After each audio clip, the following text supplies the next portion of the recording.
Bonjour à tous. On va commencer. Merci déjà pour toutes les personnes qui sont là. Je vois qu'il n'y a pas beaucoup de Michelin, donc c'est bien. Il y a de la place pour les autres. Euh, donc on va vous présenter. Voilà, c'est l'objectif, hein, c'est de vous faire un petit rex sur ce qui s'est passé sur les quelques dernières années chez Michelin. Euh, Donc Michelin, c'est quoi? On fabrique des pneus, ça je pense que c'est pour tout le monde, c'est à peu près assimilé. Derrière, on a pas mal de services, enfin voilà, il y a trois grandes catégories. Donc il y a ce qu'on appelle Orland Tire, donc là c'est souvent des services autour de la location de pneus, autour de la gestion de flotte, etc. Donc vous avez les quelques marques. Et puis derrière, le dernier pan, c'est ce qu'on appelle les services autour de la mobilité. Donc voilà, donc c'est des choses qui sont un peu moins en relation avec le pneu, mais voilà. Donc vous avez le guide Michelin, je pense que tous ceux qui sont fans de restaurants doivent bien connaître. Et puis voilà, il y a AddUp, voilà. Donc ça évolue régulièrement, hein, c'est pas tout à fait à jour. Voilà. C'est aussi de la recherche de nouveaux matériaux, nouveaux élastomères, des plastifiants, enfin vraiment plein de choses au-delà du pneu. Donc quelques chiffres, bon il y en a beaucoup, mais les deux plus importants en fait, ça va être les deux premiers en haut là. Donc on a 80 sites de production dans le monde, répartis partout dans le monde. Des fois au fond de la jungle, donc vous allez voir, ça pose aussi quelques problèmes. Et puis environ 14 000 virtual machines au global. Donc là c'est pareil, c'est des choses qui évoluent aussi très régulièrement, mais voilà, deux chiffres importants pour la suite de la présentation. Et donc on y va. Je suis un jeune développeur, fraîchement embauché chez Michelin, quelque part entre 2003 et 2015. Et la seule chose qu'on m'a demandé, enfin la seule chose dont je suis sûr, c'est qu'on m'a demandé de développer une appli et de la déployer sur mes 80 sites, mes 80 usines. Et donc cette application est assez simple, elle est composée d'un front-end, d'un back-end qu'on déploiera sur une architecture assez simple, hein. Finalement, c'est deux application servers connectés à une base de données, un load balancer, et je sais que je vais avoir besoin d'un environnement de dev pour tester un peu tout ce que je fais, et de 80 environnements sur toutes mes usines, sur tous mes data centers. Donc, Guigui, tu es mon architecte. Est-ce que tu peux me dire où est la console et que je commence à jouer avec mes environnements? Mon petit Adri, comme j'ai expliqué à ton ami Raph il y a quelques mois, voilà, c'est un peu compliqué chez nous, ça passe par de la service request, donc tu oublies un petit peu tout ce que tu as appris à l'école, et puis tu vas voir ce qui se passe. D'accord, donc tu es en train de me dire que je vais devoir créer un ticket pour mon environnement de dev et 80 tickets pour mes data centers en usine. À peu près, un peu D'accord, plus. donc, Un peu ok, plus. donc on s'approche un petit peu du cauchemar. On m'avait pas dit que c'était ça le métier de développeur, mais ok, je suis ambitieux, je suis un tout nouveau, j'ai envie de travailler, voilà, Envie je de me gagner lance de dans l'argent. voilà, je me lance dans l'aventure. Et puis donc je crée mes tickets et je vais attendre longtemps, longtemps, Très longtemps. très très Donc vous très pouvez aller chercher un longtemps. café, ça va rester un moment. Et puis quelque part comme 2 mois plus tard, je reçois un petit mail de mon fournisseur d'infrastructure qui me dit que tout est prêt. Et donc je vérifie, je check, et très bien. Je suis super heureux, j'avertis Guillaume et je lui fais part de la bonne nouvelle. Donc ça y est, Guillaume, j'ai toute mon infra qui est là. Je vais commencer à développer. Ouais, écoute, moi ce que je te conseille, il y a un petit truc à faire avant, c'est d'aller vérifier quand même par rapport à ce que tu as demandé, donc toutes les demandes que tu as pu effectuer, si tu as réellement obtenu ce que tu avais demandé. Ah, ça par contre, on n'avait pas prévenu. Eh ben, je vais aller voir. Peu de suspense. Je vais aller voir et je me rends compte effectivement que les deux application servers ne sont pas configurés de la même manière, que les schémas sur la base de données ne sont pas les bons.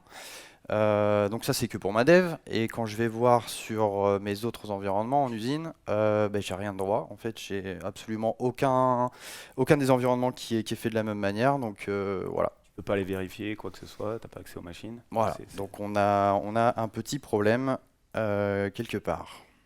Donc, enfin bon, voilà, on vous a fait un petit jeu au début. C'est pour vous expliquer en fait dans quel cauchemar on a pu vivre pendant quelques années, hein, parce qu'on vous a dit 2003-2015, il se passe quand même des années, beaucoup d'années. Globalement, il se passe quoi derrière? Alors déjà, les devs, ils souffrent énormément. Derrière, on se retrouve avec les managers qui, eux, prennent la pression côté business et qui n'arrivent pas à répondre dans les temps. Donc voilà, en gros, c'est un cauchemar, hein, ça ne marche pas. Et donc, on va vous expliquer, le but de l'histoire, là, ça va être de vous expliquer ce qui s'est passé. Donc, entre les années 2003, on va vous donner un peu plus d'infos sur cette partie-là, et jusqu'à 2015, qu'est-ce qui s'est passé en fait, quel était le gros bouleversement depuis 2015 côté Michelin. Donc là, il y a 2 personnes, hein, Adrien et moi. On continue à itérer sur la vision qui a pu être donnée à ce moment-là. Et donc, il y a plein d'autres gens qui ont pu travailler sur ces sujets. Il y en a dans la salle aussi, là, qui travaillent aussi activement sur ces sujets. Donc, il y a beaucoup de monde derrière tout ça. Voilà, l'idée, c'est de vous faire part un petit peu de ce petit Rex, de ce qu'on a vécu et de comment on s'est battu pour amener l'IT de Michelin à un niveau auquel on l'espérait à ce moment-là.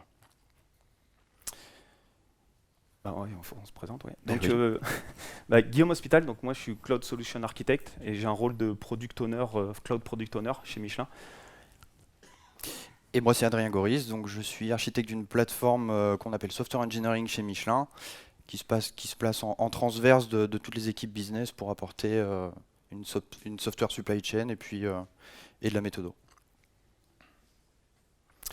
Donc faisons un peu l'état des lieux en 2015, à peu près au même moment où se déroule la petite scène qu'on vient de vous jouer.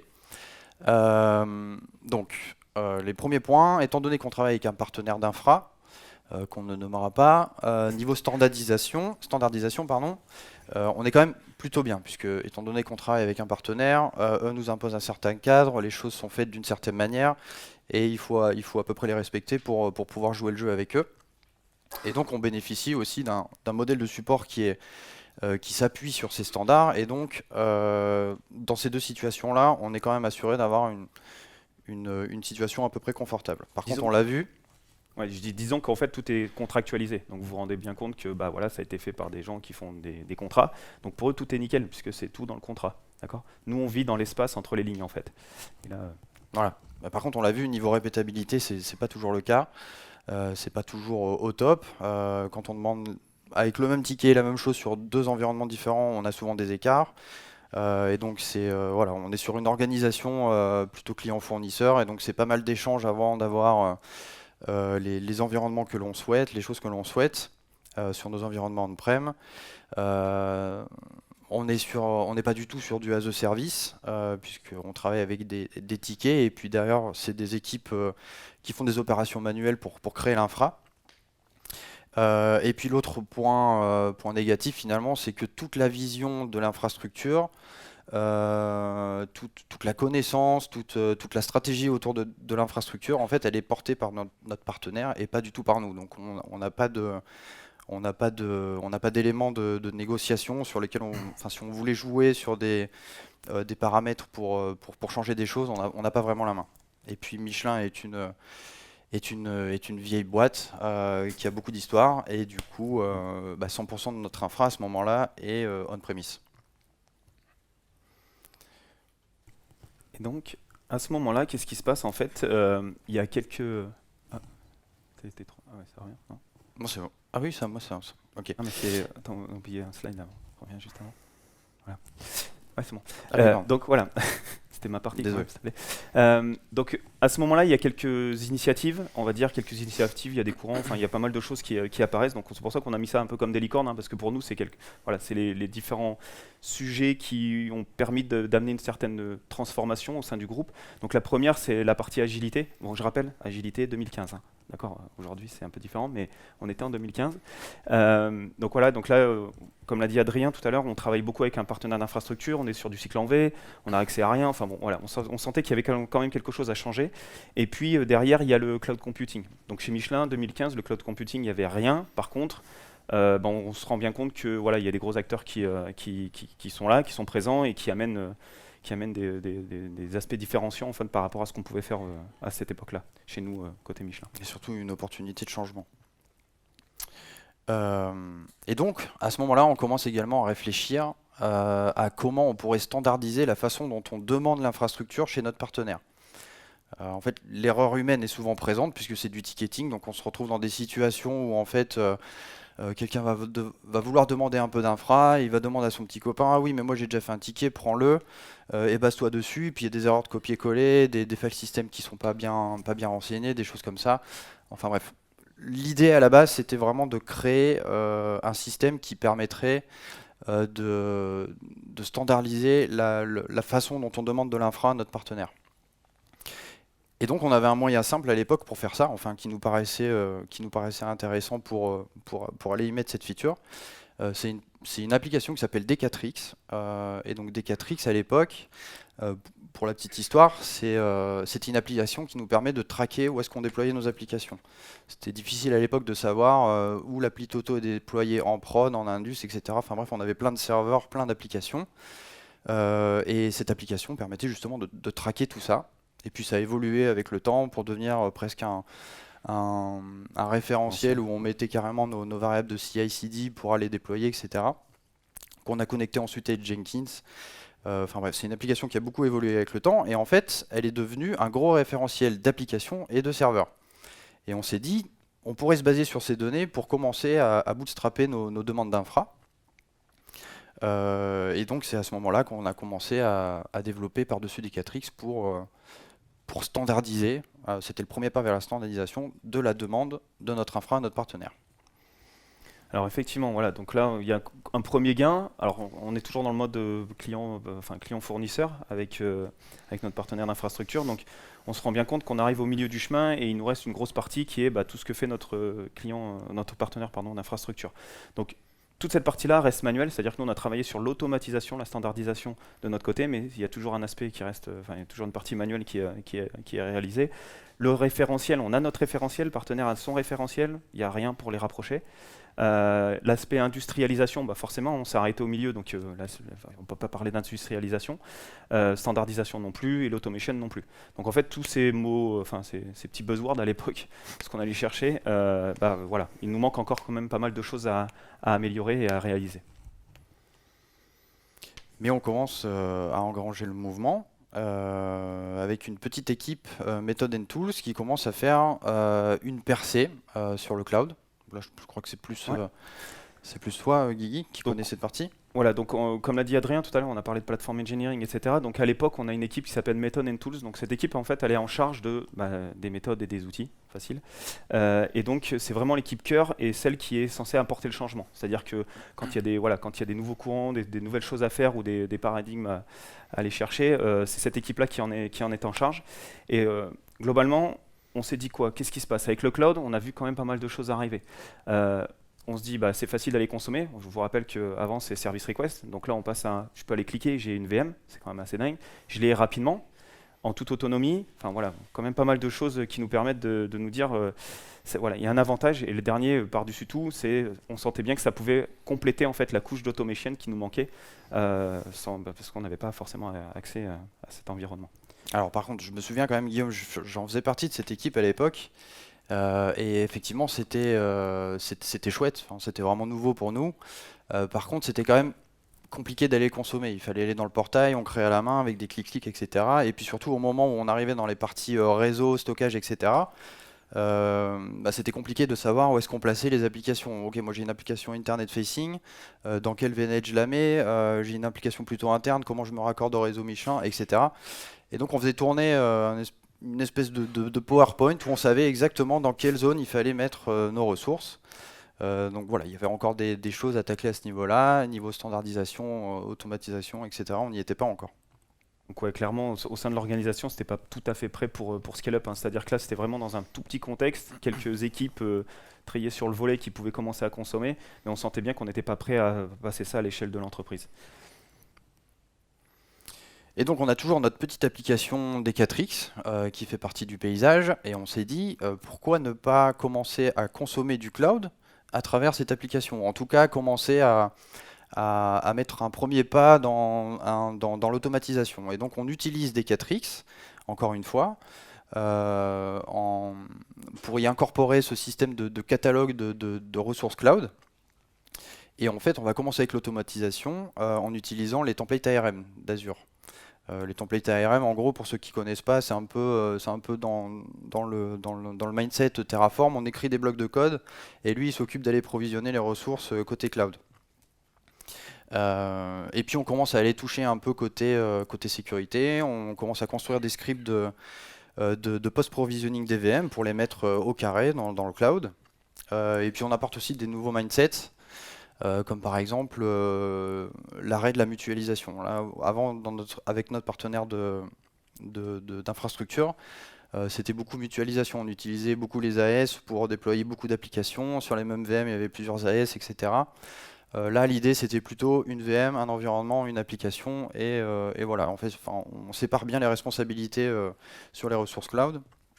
Et puis voilà, et puis c'est surtout quelque chose qui permet à nos utilisateurs finalement de consommer du cloud assez facilement et plus librement. Ils ont plus besoin de faire de service request ou de tickets ou de je ne sais quoi pour aller avoir une ressource d'infra. Et donc là, en fait, qu'est-ce qui s'est passé? On s'est dit, ok, on a commencé à travailler sur les aspects de sortir de la mutualisation, de faire plein de nouvelles choses. On s'est dit, allez, on attaque, on y va. Et c'est à ce moment-là, en fait, c'est ça qui est intéressant, c'est qu'on se plaignait de notre partenaire d'infrastructure, mais c'est à ce moment-là où on s'est dit, ah ouais, mais quand même, opérer de l'infrastructure, c'est pas si facile que ça. Et c'est là où on s'est vraiment posé des questions autour de qu'est-ce qu'ils pouvaient faire, que ce soit sur les aspects monitoring, sur les aspects process, standardisation, etc. Et en fait, tous ces sujets-là, ils nous sont apparus un petit peu comme un pop-up, on va dire, comme une erreur Windows. Et on s'est dit, bon, il y a quand même des questions auxquelles il va falloir répondre, et surtout pour convaincre le management.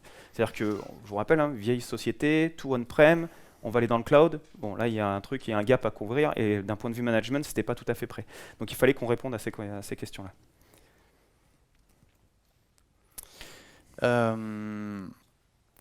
Et donc, on amène Azure qui fait un peu la rupture. On lance un peu toute l'exploration. Donc, la percée Azure dans nos équipes. Et puis, on commence à faire un peu le bilan. Et donc, on constate quand même des choses qui sont positives, mais aussi des choses qui sont un peu moins bien à ce moment-là. Niveau standardisation et modèle de support, on a perdu parce qu'en fait, on n'est pas encore rodé sur tout ça sur le cloud. Quand on compare par rapport à ce qu'on avait avec notre partenaire d'infra, finalement, on se place quand même moins bien au niveau de tout ce qui est standardisation et support modèle. Au niveau de l'organisation, c'est plutôt mitigé parce qu'en fait, toute cette innovation, elle est portée par une seule équipe qui fait une percée. Et finalement, toute l'organisation n'est pas construite autour de ça, autour de ces nouveaux modes de pensée, ces nouvelles façons de faire, etc. Par contre, niveau répétabilité, là on est meilleur puisqu'on commence à toucher à l'automatisation, on commence on utilise Azure ARM, etc. Donc finalement, on est capable de reproduire pour 2 demandes identiques la même infrastructure. Ça, c'est quand même un gros bénéfice à l'époque. On devient as a service puisqu'en fait, on rend disponible un portail pour que les gens puissent consommer de l'infra. Et on reprend un peu de grip technique sur notre infra. En plus, on regagne un peu la vision, on commence à la construire, et c'est là que ça commence à changer. Et puis malgré tout ça, on a quand même 5% de notre workload qui se décale un peu sur le cloud, et ça c'est quand même une bonne chose.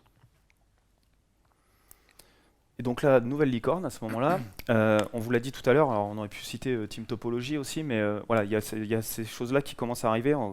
Adrien vous en a parlé, il a dit autour de l'organisation, c'est un gros change à mener. Et donc on commence à réfléchir à l'aspect platform engineering, et en créant les premières plateformes, donc la partie software engineering. Aujourd'hui il y a la cloud platform, il y a la DB platform, il y a X platform chez nous.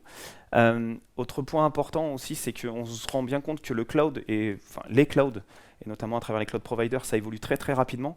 Donc ça veut dire qu'il y a quelque chose à faire, mais ça veut dire que plein de nouveautés, comment on peut les absorber, comment on peut les utiliser chez nous, comment on peut les faire rentrer dans l'organisation, ça aussi c'est un point important. On se dit aussi que voilà ce qui se passe dans le cloud, mais qu'est-ce qu'on pourrait faire sur le on-prem? Est-ce qu'on ne peut pas utiliser des mécanismes typiquement de provisioning, d'automatisation qui sont disponibles dans le cloud? Ça donne des idées pour ce qu'on pourrait faire sur du on-prem. Le but aussi, c'est qu'on a des équipes qui ont une habitude de consommation. Il ne fallait pas apporter une grosse rupture, un changement trop important. Donc, qu'est-ce qui s'est passé à ce niveau-là? On a travaillé aussi sur une approche commune, en fait, que ce soit entre le on-prem et le cloud. Et puis derrière, voilà, comme Adri l'a dit, il y a le change management. C'était le point le plus compliqué au début, on va dire. Et donc, on commence à parler de shift left. Donc c'est un terme très à la mode aujourd'hui, mais c'est effectivement ce qu'on a fait dans les années 2018. Nous, on l'utilisait déjà.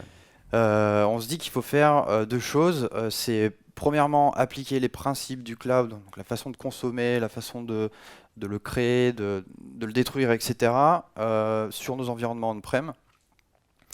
Et puis ensuite, c'est de décaler la responsabilité de l'infra plutôt chez Michelin. Donc on fait un shift, on décale la responsabilité à gauche, donc plutôt chez Michelin. Et pour répondre à ça, on se réorganise. On se réorganise comment? Donc Guillaume a commencé un peu à en parler. Mais à l'époque, on va créer des plateformes. Donc, des plateformes qui ont des responsabilités vraiment dédiées au nom de Une activité voilà, sur un sur une scope, activité particulière. Et donc on va créer une plateforme ITA, donc pour IT Automation, et une plateforme cloud, dont Guy va vous parler juste après. Et au sein de cette plateforme ITA, on va créer deux squads. Une squad qui sera composée de l'équipe ITA, le cœur ITA, et l'autre squad qui sera composée des membres, avec des membres du partenaire d'infra. Et donc en fait c'est là où ça va vraiment apporter un changement, c'est que ce sera quasiment la première fois qu'on a des membres de notre partenaire d'infra qui travaillent dans les locaux Michelin, sous un product owner Michelin. Et en fait, cette équipe va travailler à l'implémentation de notre vision, de la vision Michelin de l'infrastructure. chez eux. Voilà, c'est ça. Et donc après, point important aussi sur cette partie-là, vous voyez, il y a une vraie stack commune qui s'est créée. C'est-à-dire qu'on a bien compris que, parce que si on dit, vous posez la question, cloud platform et IT automation, mais donc comment vous faites de l'automation côté cloud, on s'est dit, il faut vraiment qu'on travaille sur une stack technique qui est ultra similaire, qui est partagée et sur laquelle en fait on va contribuer tous ensemble, que ce soit les deux équipes. Et donc oui, je ne l'ai peut-être pas bien précisé, mais IT Automation, le but de cette équipe, c'était d'apporter tout ce qui était innovation en termes de mindset et d'outils à utiliser pour faire de l'infra as code, pour faire du GitOps, pour utiliser le cloud, etc., Ansible, enfin toutes ces nouvelles technos, on essayait de les amener à travers cette équipe.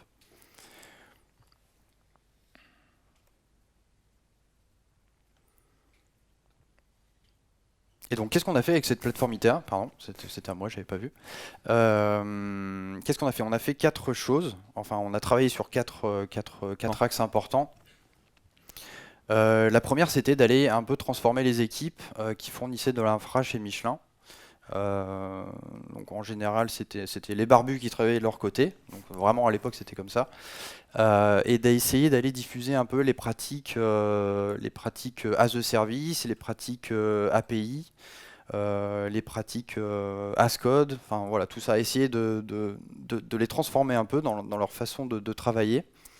Et c'est comme ça qu'on allait voir par exemple des équipes réseau pour mettre à disposition des services consommables gratuitement et sans service request, etc. Donc as a service, pour par exemple aller réserver des plans d'adressage IP, pour créer des enregistrements DNS, des choses comme ça.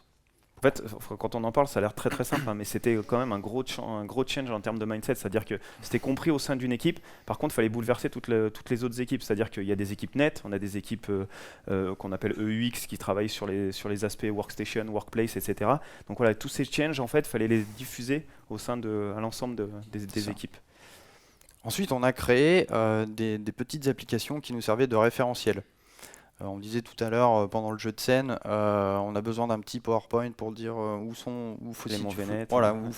placer les ressources, etc. Les VNet, les DNS zones, toutes ces choses-là. Voilà, cette application était censée nous servir la bonne information à travers une API. Et puis ça reprenait aussi un peu tout ce que connaissait notre partenaire d'infra, qui connaissait ces informations pour le monde on-prem. Et donc ça, on l'a rendu disponible sous forme d'API. Et puis ensuite, l'équipe composée des membres du partenaire devait travailler sur comment rendre l'infrastructure côté on-premise as a service, donc avec de l'automation, etc. Essayer de reproduire ce qu'on pouvait faire côté cloud avec Azure dans le monde de l'on-premise. Nous, dans ce même moment, on s'est dit qu'il fallait aussi réécrire notre portail principal, donc D4X.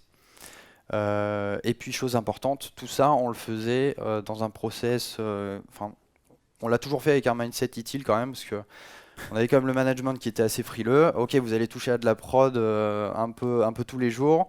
Nous, on a besoin d'avoir du tracing. Donc, c'est très bien, il faut le faire, hein. Ça, On est une on n'a boîte pas de problème avec industrielle, ça. hein, donc ouais. On est une boîte industrielle, donc tout ça, on l'a toujours fait dans une démarche d'incorporer tous les process utiles.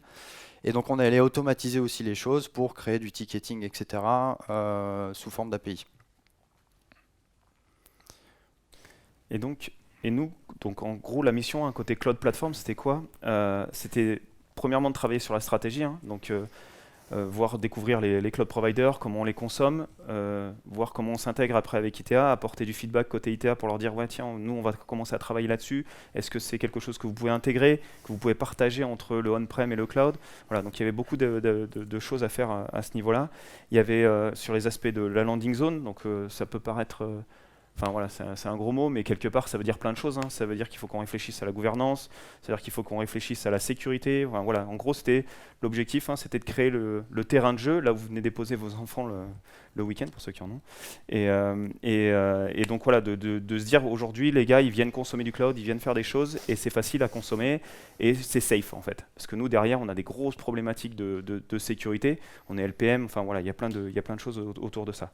On a travaillé aussi sur les aspects, donc je le disais tout à l'heure, hein, sur les concepts d'IAC, comment on le fait dans le cloud, qu'est-ce qu'on peut rétrofit sur le on-prem. L'aspect support model, hein, quand on dit service offering, c'est support model, donc service offering autour d'un catalogue, donc des ressources de type standard, qu'on va les consommer dans le cloud, mais aussi comment on supporte ça. Parce qu'en fait, on vient d'un monde où le partenaire faisait le support, installait tout, créait les VM, il faisait vraiment tout pour nous. Et donc là, c'était aussi un gros chantier à faire. Et puis bah, forcément, les différentes choses qui viennent aussi avec la consommation du cloud, hein, c'était sur les aspects FinOps, un truc on se l'est pris un peu de face, c'est-à-dire qu'on l'a pas traité dès le début, on se l'est pris un petit peu de face, mais finalement ça s'est plutôt bien passé. Et aussi une des missions qu'on a là au côté cloud platform, c'est de faire ce qu'on appelle du consulting interne. Donc c'est aider les différentes filiales par exemple de boîtes qu'on rachète à rentrer dans le groupe, à utiliser nos patterns, enfin voilà, à rentrer dans le moule, on va dire. Ce qui n'est pas facile. Et donc en 2022, voilà à quoi ressemble le paysage en termes de consommation de cloud. Donc on a toujours nos équipes plateformes qui sont en bas, qui apportent consulting, qui apportent innovation, qui apportent de l'outillage. Donc on a de l'AWX, de l'Ansible, du GitLab, de l'Azure, et puis toutes les briques communes qu'on a mises en place pour aller consommer du cloud. Et puis en haut, on a notre partenaire on-premise et le cloud public. Et en fait, on a réussi, à travers le portail, à rendre la consommation du cloud à gauche ou à droite avec une expérience utilisateur similaire. Et ça, c'était un gros bonus pour nous. Donc on a apporté le as a service, on a apporté l'automatisation et le tout dans une expérience similaire. Oui, et ici d'un seul coup, enfin, vous avez tous entendu parler, il y a Kubernetes qui est arrivé. Donc nous, ça a commencé 2019, 2018. 2018 à mettre du cube, et on s'est dit bah tiens, en fait on a notre portail, les gens consomment de plus en plus de cubes, et bah qu'est-ce qu'on va faire, on va mettre ça dans notre portail, dans notre cloud broker, hein, qui s'appelle D4X. Et puis bah là, on s'est rendu compte que c'était super simple en fait. Donc on a commencé à dire bah vous pouvez créer vos namespaces pour aller déployer votre workload. Là on travaille sur la création de clusters automatisés. Donc voilà, c'est des choses en fait où on s'est dit bah tiens, en fait D4X il arrive à continuer à prendre le pas et à continuer à évoluer, et c'est quelque chose qui était plutôt bien design. Enfin ça nous fait plaisir de se dire qu'on a fait les choses bien. Voilà, on se rassure sur le design de D4X et sur notre vision à l'époque, puisqu'on est capable aussi, avec des éléments qui sont consommables par de l'API, donc Kubernetes est consommable à travers des API, on a pu le rajouter très facilement pour aussi embarquer les gens qui n'étaient pas à l'aise avec les notions de namespace, les notions de quota, les notions de PVC, etc., à travers D4X. Et après, petit point important en fait, c'est que là vous avez vu, tout passe par une consommation d'UI. Donc là je sais que dans la salle il y a des gens qui viennent d'équipes qui eux ne consomment pas en fait cette UI parce qu'eux ils sont à un niveau de maturité en fait qui leur permet d'aller consommer les produits, enfin ce que nous on appelle les produits, hein. Donc ça va être quoi? Ça va être des modules Terraform, on vous parlera un petit peu plus tard de la partie backstage. Mais voilà, le but c'était de dire, il y a un standard chez Michelin, donc nous on absorbe cette complexité, que ce soit, quand je dis standard c'est standard sécurité, enfin pour plein de choses, le hardening des machines, et tout ça c'est mis dans des modules Terraform, et les gens peuvent venir les consommer pour aller directement popper leur workload sur le cloud. Donc ça, on avait bien compris qu'on ne pouvait pas demander à tout le monde de passer côté des 4X, et donc il fallait faire quelque chose qui soit consommable aussi directement à Scott. D'accord? Et puis et ça leur permet aussi d'aller contribuer, voilà, et aussi de venir contribuer sur ce qu'on a pu faire. Et donc on relève la tête encore une fois, histoire de regarder ce qui s'est passé sur les dernières années, en tout cas pour comparer où on en est par rapport à 2015. Et donc on constate quand même qu'on a solutionné pas mal de problématiques, notamment au niveau de la standardisation, pardon, et du support modèle, puisqu'on a réussi à avoir quelque chose d'équivalent on-premise et sur le cloud. Niveau répétabilité, pour nous on est à la cible, c'est vraiment là où on espérait aller, puisqu'on commence vraiment à consommer le cloud de manière automatisée, que ce soit on-premise ou sur le cloud. Au niveau organisation, on commence à avoir un certain niveau de maturité, ça fait quelques années qu'on travaille sur le sujet. Donc ça se diffuse dans les équipes, on forme, on essaye d'évangéliser un peu toute la population IT. On est sur du as a service, parce qu'on arrive à consommer le cloud totalement de manière libre et efficace. Par contre, on note quand même 2 points où on sent quand même quelque chose qui va poser quelques frictions. C'est que, ok, on a récupéré toute la responsabilité de l'infra et on s'est bâti une vision. Enfin bref, on sait vraiment où on va. Par contre, tout ça, c'est porté que par des équipes centrales. Donc c'est vraiment les plateformes en fait qui connaissent tout ça, qui maîtrisent tout ça. Et on sent qu'à un moment donné, il va falloir que ce mode de fonctionnement change. Surtout qu'on est en train de parler de cloud first, de K8s first. Donc la stratégie, c'est plutôt de déployer sur des Kubernetes ou sur du cloud. Et que les applications ne fonctionnent pas de la même manière sur ces environnements-là. Il y a plein de principes à adopter, le cloud native, etc. Et là, il va falloir qu'on fasse des efforts encore sur ce monde-là. Donc on vous en a parlé tout à l'heure, on a parlé de product approach, donc je reviens sur l'aspect team topologie, etc. Adrien l'a dit, les aspects cloud natifs, alors ça peut paraître, pour tout le monde ici, ça peut paraître très facile, tout à fait compris. On a encore des gens, nous, de notre côté, voilà, sur lesquels il faut qu'on les éduque, on leur explique comment c'est monté, qu'on définisse aussi des patterns de consommation pour rendre ça as a service pour de vrai, c'est-à-dire que le as a service du cloud, mais le as a service du cloud chez Michelin. Donc là, c'est des choses sur lesquelles on a travaillé. On essaye aussi d'éradiquer au maximum le IaaS. On travaille aussi là-dessus. Ça, c'est un point important.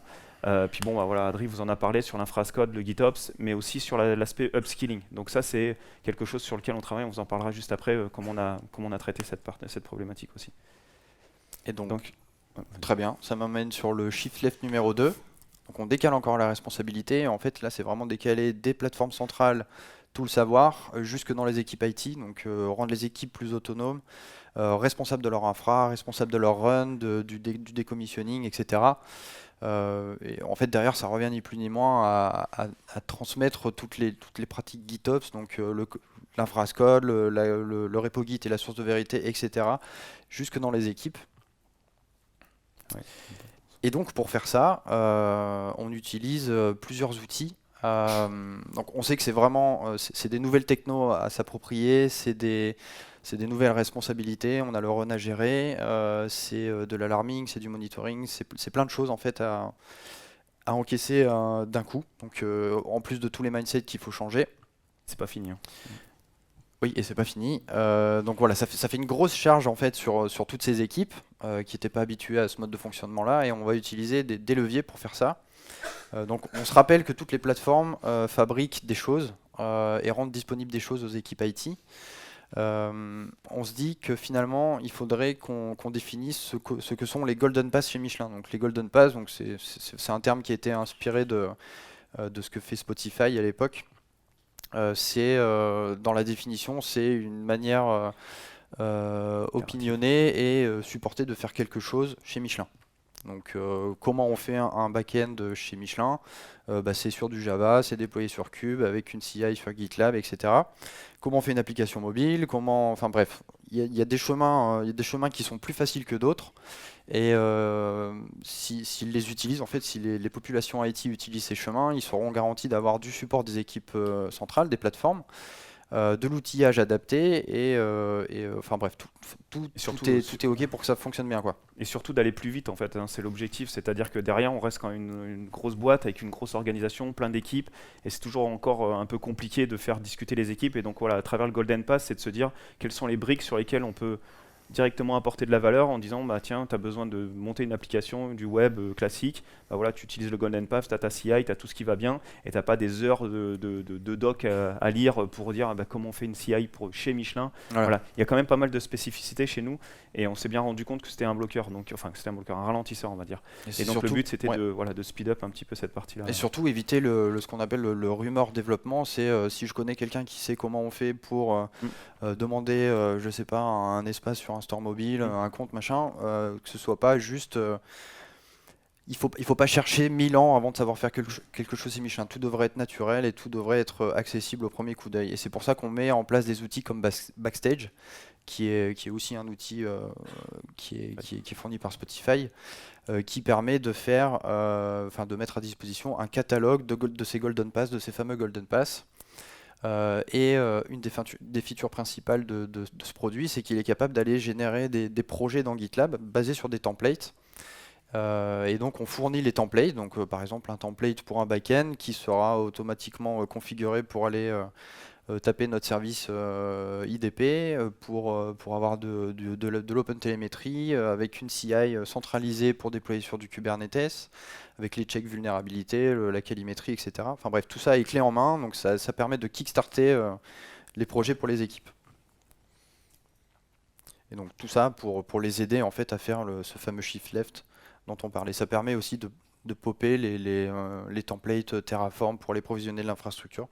Parce qu'en général, les archis sont plutôt finalement les mêmes, enfin elles se ressemblent en tout cas, dans la plupart des cas. Et donc, sur la dernière partie, donc, enfin, on va parler de plusieurs choses. Hein. Une des premières choses sur lesquelles aussi on a travaillé assez rapidement, parce qu'on s'est rendu compte que pour absorber le changement, il faut expliquer aux gens. Et donc, on a travaillé sur les aspects upskilling, et tout ça à travers des formations, des trainings. Donc en fait, on a mis en place un système de formation chez Michelin, la manufacture des talents, on appelle ça. Et donc le but, en fait, c'est de travailler sur toutes les formations que les différentes plateformes auraient pu produire. Donc ils ont tous leur set de formation, et c'est de regrouper ça et de fournir chez Michelin une sorte de circuit de PAF en fait, pour aller apprendre et apprendre de nouvelles choses et se former, enfin voilà, toujours monter en compétences. Après, il y a un autre point aussi sur lequel on a travaillé, c'est donc chez Michelin on fait des pneus, donc il y avait toute une filière autour de l'expertise du pneu, autour de l'expertise que ce soit sur la R&D, une filière sur l'aspect management, mais il n'y avait rien autour de l'expertise technique. Et on s'est dit, bon ok, donc on a des bons, on les forme, par contre ils restent pas, parce qu'ils s'en vont. Donc pourquoi ? Parce qu'en fait ils n'étaient pas valorisés comme les autres filières chez Michelin, donc management, etc. Donc on a travaillé sur cet aspect-là, qu'on appelle donc l'expertise network, et l'objectif en fait de ce network, c'est de développer et de montrer qu'il y a un vrai career path chez Michelin, et donc continuer à se développer pour les aspects techniques, enfin pour les techs. Et le dernier point, voilà, donc il y a l'aspect aussi recrutement. On a travaillé aussi donc à travers les aspects recrutement avec le network, le réseau des experts, sur pour nous permettre de qualifier en fait bien mieux d'un point de vue recrutement les personnes qui pouvaient rentrer chez nous. Donc on a fait, voilà, il y a eu pas mal de choses de fait autour de ça, et ça, voilà, on souhaitait le mentionner parce que c'est des choses qui nous ont beaucoup aidés, qui nous ont fait progresser. Donc voilà, on arrive à la fin de la présentation. Donc là, on vous a mis un petit QR code. On a notre blog IT qui a 2 ans, 3 ans, un petit 2 peu ans, plus, qui est disponible. Donc ça vous permet de découvrir un petit peu ce qu'on fait, les différentes technos sur lesquelles on travaille, les différents sujets. Alors il y a tout, hein. Il y a des sujets tech, il y a des sujets organisationnels. Voilà, je vais juste vous donner un peu de sujets de réflexion qui est en cours chez Michelin en ce moment. Et puis, je pense que c'est fini. Voilà. Merci beaucoup. Merci pour votre attention.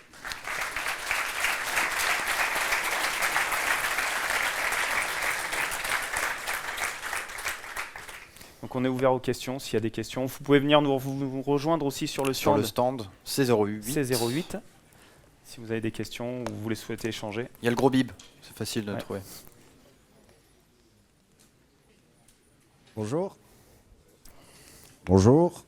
Merci pour le retour d'expérience. J'imagine que maintenir un espèce de pont entre Azure et on-prem pour déployer des services, ça doit monopoliser beaucoup de temps et beaucoup d'argent. Est-ce que vous avez envisagé l'utilisation de Azure Upstack pour votre partie cloud on-prem, enfin cloud privé du coup?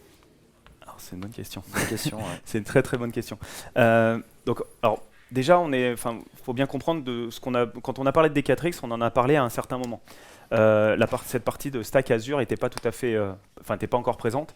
Et puis derrière, on se dit aussi que, donc oui, on l'a envisagé. Je vais répondre à ta question. Oui, on l'a envisagé. C'est des choses qu'on continue de regarder, et pas que pour Azure. Il y a d'autres, voilà. C'est plutôt intéressant. Par contre, quand on parle de on-premise, chez nous, en fait, c'est plusieurs on-premise, plusieurs types de data centers, avec des particularités spécifiques à ce qu'on va faire derrière.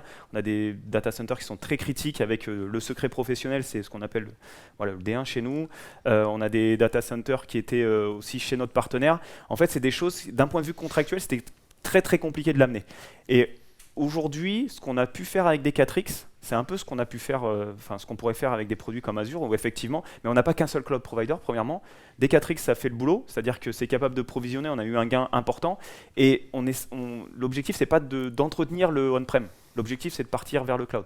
Alors on sait, comme n'importe quelle boîte, maintenant il y a beaucoup de boîtes qui reviennent sur du on-prem, mais nous, notre objectif, c'est cloud first, et ensuite, on regarde ce qu'on pourra faire sur du on-premise. Mais c'est des besoins un peu différents, c'est en train de muter, en fait, l'utilisation du on-prem, et donc, oui, encore une fois, on a regardé, mais c'est pas quelque chose qu'on souhaite déployer aujourd'hui. Merci pour la question.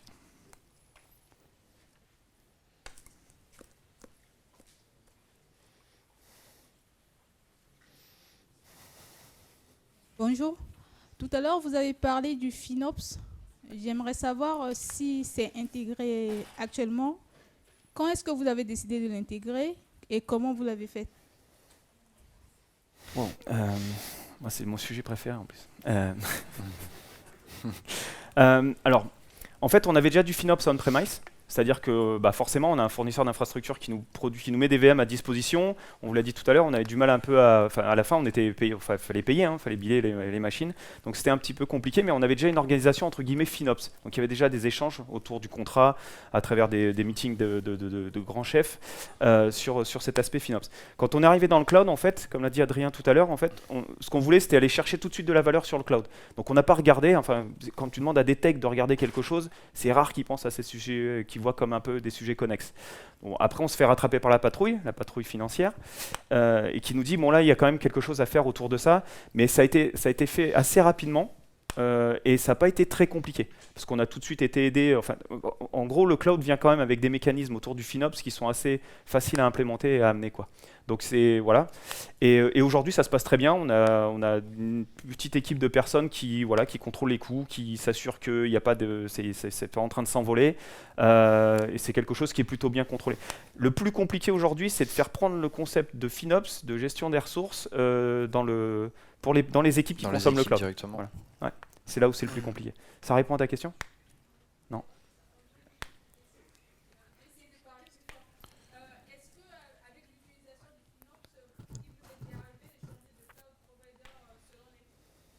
Alors, suivant les types de ressources ou les types de services que tu vas chercher. Alors, la question, c'est est-ce que le FinOps vous entraîne à regarder ce qui peut se passer sur les autres cloud providers pour une catégorie de services, par exemple la DB ou whatever.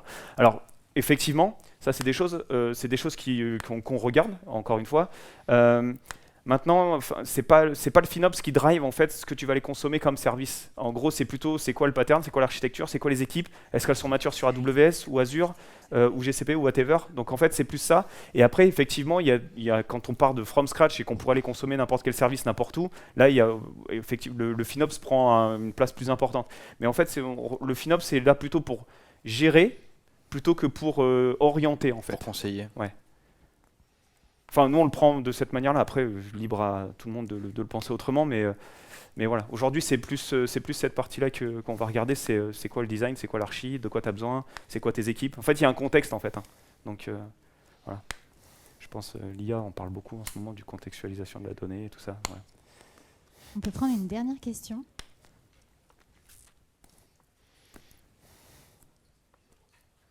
2, 3. Je lance pour la dernière. Concernant toutes les pratiques d'infra-as-code, Ouais. donc qu'on visualise bien quand on est en mode projet, on souhaite provisionner son infrastructure pour pouvoir héberger son application. quelle était la conduite de changement dans les pratiques du run? Parce que j'imagine qu'on ne se connecte plus au serveur, on ne fait plus la modif sur le serveur lui-même, on repasse par de l'infra, c'est-à-dire par son code, on pousse, en fait on adopte des pratiques GitOps, c'est ça, je pense que la conduite du changement a été un vrai enjeu. Brutal. Oui, Je oui. vais laisser André, vas-y. Bah oui, oui. Alors pour le coup, le GitOps, c'est pas encore complètement diffusé dans nos équipes, mais effectivement, la conduite du changement, c'était on ne se connecte plus sur la VM, on essaie de faire toutes les opérations day-to à travers du code, à travers de la CI. Donc c'est principalement sur ce levier-là, sur de la formation, sur de la sensibilisation, des events, sur regarder comment on a réussi à faire ça, faire venir des équipes qui montrent des cas d'usage qui marchent bien, notamment sur Kubernetes par exemple. Aujourd'hui, nos Kubernetes sont complètement pilotés à travers des CI et du GitOps, donc c'est vraiment des boucles de réconciliation. Je crée un namespace, je le réconcilie à travers mon code. Donc c'est principalement par ces leviers-là qu'on arrive à diffuser le GitOps dans nos équipes. Ouais. Alors Ouais. sur les langages en eux-mêmes, déjà sur Terraform, Ansible, effectivement, on a des catalogues de formation à travers la manufacture des talents. Ouais. Formation Azure, on leur fait des formations à travers ce que c'est que du Terraform, etc. Ouais. Ouais. Voilà, l'avantage, c'est qu'essentiellement, on travaille sur Azure, donc on n'a pas énormément de providers à faire connaître à travers Terraform.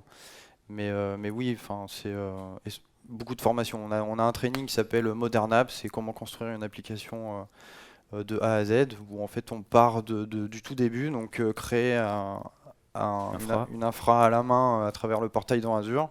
Ensuite on les emmène sur l'automatisation avec du Ansible ou du Terraform. Après on fait un peu de dev avec du back-end, du Tout le front-end, cycle, en fait, on vraiment tout le déploie, cycle, ouais. on fait vraiment jusqu'au bout, jusqu'au monitoring, jusqu'à la télémétrie, toutes ces choses-là, quoi. Mais après, voilà, c'est un changement qui a été initié il y a plusieurs années. Mais voilà, à l'échelle de Michelin, on ne vous a pas dit, mais dans l'IT, maintenant, c'est quasiment 6000 personnes au global. Donc, voilà, tu vois un peu la brutalité du truc. Ouais. Ça répond Merci à la beaucoup. question? Ouais. Merci beaucoup encore une fois. Merci beaucoup. Tiens, la zapette.